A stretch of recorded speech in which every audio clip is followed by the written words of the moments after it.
Bollywood industry की एक ऐसी अभिनेत्री रही है जिनका चेहरा एक एक्सीडेंट के बाद इस तरह से खराब हुआ कि दोबारा वो कभी भी स्क्रीन पर नजर नहीं आई।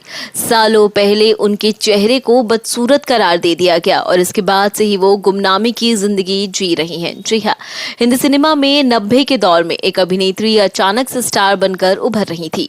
वो थी महिमा चौधरी, जिनकी पहली ही फिल्म ने बॉलीवुड में हंगामा मचा दिया था और वो आ गई थी लाइमलाइट में, पॉपुलैरिटी की दुनिया में, ग्लैमरस की दुनिया में। मुंबई की चमक दमक उन्हें पसंद आ रही थी। उनकी खूबसूरती और अदाकारी देखकर लोग उनको सुपरस्टार मानने लगे थे। मगर अचानक ऐसा क्या हुआ कि जो अदाकारा बन गई थी वो एक ही झटके में गुमनाम हो गई। क्या आपको पता है कि इस बदकिस्मत अभिनेत्री को एक दर्दनाक हादसे ने बर्बाद कर दिया था? आज की इस वीडियो में हम आपको महिमा चौधरी की फिल्मों में आने से लेकर उनके डूबने तक की पूरी कहानी सुनाते हैं। उनकी बदनसीबी जानकर आप भी हैरान जरूर हो जाएंगे। कोल्ड ड्रिंक का विज्ञापन तो आपको जरूर याद होगा। आमिर खान के साथ ऐश्वर्या और महिमा वाला ये एड बड़ा मशहूर हुआ था। मगर दार्जिलिंग में रहने वाली महिमा यहाँ पहुँच कैसे गई, आपको बताते हैं इस वीडियो के जरिए। कम ही लोगों को पता होगा कि महिमा का असली नाम तो ऋतु चौधरी था। फिर ये कैसे महिमा बन गई ये जानकारी भी देंगे। 13 सितंबर 1973 को दार्जिलिंग में इनका जन्म हुआ था। पिता दार्जिलिंग के चाय बागानों में बिजनेस किया करते थे। बेटी को उन्होंने डाउन हिल स्कूल में डाला, फिर मशहूर लोरेटो कॉलेज दार्जिलिंग में उनका दाखिला करवा दिया। वो शुरू से ही पढ़ाई और स्पोर्ट्स दोनों में बहुत तेज थी। भारत में तो वो कॉलेज कैप्टन भी हुआ करती थी। पिता सोचते थे कि बेटी आगे चलकर या तो ऑफिसर बनेगी या फिर बड़ी खिलाड़ी, लेकिन महिमा 16-17 साल की उम्र में मॉडलिंग करने का सपना देखने लगी। वो बहुत सुंदर थी, ऐसे में उन्होंने मॉडल और हीरोइन बनने का फैसला कर लिया। 1991 और 92 की बात है। उन्होंने घर में जैसे ही बताया कि वो मुंबई जा रही हैं मॉडलिंग करने, पिता के तो जैसे होश ही उड़ गए थे। उन्होंने साफ मना कर दिया, मगर उनकी मां ने उनका साथ दिया और बेटी को मुंबई जाने की मंजूरी दे दी। हालांकि पिता तो बेटी के फैसले से इतनी नाराज हो गए थे कि उन्होंने साल भर तक बेटी से बात तक नहीं की थी। वैसे किस्मत महिमा चौधरी के साथ ही मशहूर कोल्ड ड्रिंक बनाने वाले कंपनी ऐश्वर्या और आमिर के साथ एक एड बनाने जा रही थी। वो एक और नए चेहरे को तलाश कर रहे थे। महिमा की फोटो देखते ही उनको भी फाइनल कर लिया गया। एड बना और क्रिकेट मैच के बीच उसे दिखाया जाने लगा। पहले विज्ञापन से महिमा मशहूर हो गई। इसके बाद उनको ढेरों मॉडलिंग असाइनमेंट मिलने लगे। वो चैनल वी पर वीजे बनकर भी नजर आने लगी। मगर उनकी किस्मत उस वक्त बदली जब एक साबुन बनाने वाली कंपनी ने उनको अपना मॉडल बना दिया। इसी विज्ञापन को देखकर दो मशहूर डायरेक्टर का ऑफर उनके पास आ गया। पहले थे विधु विनोद चोपड़ा, जो कि बॉबी देओल के साथ एक फिल्म बनाने जा रहे थे। उन्होंने महिमा को साइन कर लिया था। विनोद के साथ उन्होंने ट्रेनिंग भी शुरू कर दी थी, मगर अचानक उन्होंने उनको 4-5 महीने के लिए रोक दिया था। हालांकि वो फिल्म दोबारा कभी महिमा को मिली ही नहीं। फिल्म 1998 में रिलीज हुई थी, जिसका नाम था करीब। बॉबी के साथ शबाना रजा को महिमा की जगह उस वक्त ले लिया गया था। वैसे महिमा मणिरत्नम के साथ भी काम करने वाली थी, मगर ऐन वक्त पर महिमा ने उनको मना कर दिया था, जिसके बाद मणिरत्नम इतने नाराज हो गए कि उन्होंने फिर पूरी जिंदगी कभी उनके साथ काम नहीं किया। खैर, अब उस डायरेक्टर की बात करते हैं जिसने उनकी किस्मत रातों रात बदल डाली थी। वो थे सुभाष घई। 1994 और 95 की बात होगी। घई उन दिनों शाहरुख खान के साथ मिलकर फिल्म बनाने जा रहे थे। हीरोइन की तलाश चल रही थी। वो एक से बढ़कर एक लड़कियों मॉडलों की टेस्ट ले रहे थे।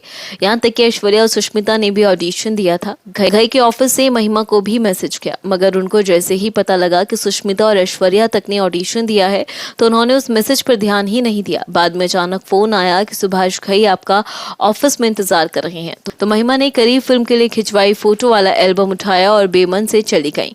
उनको लगा कि जहां मिस वर्ल्ड और मिस यूनिवर्स लाइन में है वहां उनको कौन पूछेगा। खैर, घई से मिली तो उनको अपना एल्बम दे दिया। उसने उनकी एक छोटी वाली फोटो पर नजर पड़ते ही घई साहब चिल्ला कर बोले, बस यही लड़की तो मुझे चाहिए थी। अगले ही दिन उनका टेस्ट लिया और सैकड़ों हीरोइंस के बीच में वो रोल महिमा को दे दिया गया। बस सुभाष घई को अपनी हीरोइन का नाम ऋतु चौधरी पसंद नहीं आ रहा था। ऐसे में डायरेक्टर ने उनको नया नाम दे दिया, महिमा चौधरी। 8 अगस्त 1997 को फिल्म रिलीज हुई परदेश। शाहरुख और महिमा की जोड़ी ने इस फिल्म से धमाल मचा दिया। परदेश सुपरहिट हो गई और फिल्म का एक गीत दो दिल मिल रहे हैं तू आशिकों की पहली पसंद बन गया। फिल्म के लिए उनको बेस्ट फीमेल डेब्यू का फिल्म फेयर अवार्ड भी मिल गया। रातों रात महिमा चौधरी को वो स्टारडम मिल गया जो किसी भी हीरोइन का सपना होता है। पहले फिल्म में उनको 90 के टॉप एक्ट्रेस की लिस्ट में पहुंचा दिया गया था। अगली फिल्म 1999 में संजय दत्त और चंद्रचूड़ सिंह के साथ आई थी, दाग द फायर। ये फिल्म भी सुपरहिट साबित हुई। अब तो बड़े बड़े फिल्म मेकर उनके आगे पीछे चक्कर काटने लगे। एक साथ ही उनके पास बड़े बजट की कई फिल्में आ गई। सबको लगा बॉलीवुड को नई फीमेल सुपरस्टार मिलने जा रही है, मगर एक झटके में सब कुछ बिखर गया और बदकिस्मती ने उनको बर्बाद कर डाला। 1999 की बात है। वो अजय देवगन के होम प्रोडक्शन की फिल्म दिल क्या करे की शूटिंग कर रही थी। शूटिंग बेंगलुरु में चल रही थी। काजल और अजय समेत पूरी टीम बेंगलुरु में थी। उस दिन फिल्म का आखिरी सीन शूट होना था। सुबह 7 बजे से शूटिंग शुरू होने वाली थी।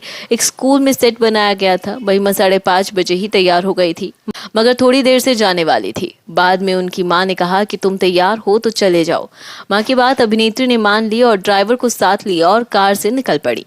अभी कार एक चौराहे पर पहुंची ही थी कि सामने से दूध वाला ट्रक आ रहा था। ड्राइवर को लगा कि वो बगल से निकल जाएगा, लेकिन वो ट्रक गलत दिशा में मुड़ा और सीधा सामने से उनकी कार से टकरा गया। एक्सीडेंट में कार चला रहे ड्राइवर को खरोच तक नहीं आई, ना ही महिमा के पूरे शरीर में एक भी खरोच लगी, मगर बदकिस्मती से उनका चेहरा खराब हो गया। इस टक्कर से कार का शीशा चकनाचूर हो गया। लगभग 70 से ज्यादा टुकड़े उनके चेहरे पर धंस गए। एक्सीडेंट के बाद महिमा ने दोबारा वापसी की, लेकिन सब कुछ बदल चुका था। जो एक्ट्रेस साल भर पहले बॉलीवुड की सुपरस्टार बनने जा रही थी, उनको अब गेस्ट रोल भी मिलने मुश्किल हो गए थे। इसके बाद वो कई फिल्मों में नजर आई, मगर कभी गेस्ट रोल में तो कभी छोटे मोटे किरदारों में। लेकिन एक्सीडेंट के बाद महिमा चौधरी कभी उभर नहीं पाई और बदकिस्मती से अभिनेत्री धीरे धीरे गुमनाम हो गई। निजी जिंदगी की बात करें तो उनका शादीशुदा जीवन भी बहुत खराब रहा। उन्होंने साल 2006 में मशहूर बिजनेसमैन और आर्किटेक्ट बॉबी मुखर्जी से शादी की थी। दोनों की एक बेटी हुई अरियाना, मगर बॉबी इनके साथ खराब सलूक करता था। कई सालों तक वो सहती रही। आखिरकार 2013 में तलाक लेकर उनसे अलग हो गई। वैसे बॉबी से पहले लिएंडर पेस ने भी उनको धोखा दिया था। अब वो अपनी बेटी के साथ रहती हैं। कुछ ही समय पहले उनको कैंसर हो गया था, जिसके इलाज के लिए उनको अमेरिका तक जाना पड़ा था। अब वो ठीक है और फिल्मों में छोटे मोटे रोल और स्टेज शोज करके अपना गुजारा कर रही हैं। आप कमेंट करके बताइए कि एक्ट्रेस महिमा चौधरी की लाइफ स्टोरी के बारे में जानकर आपका क्या कहना है।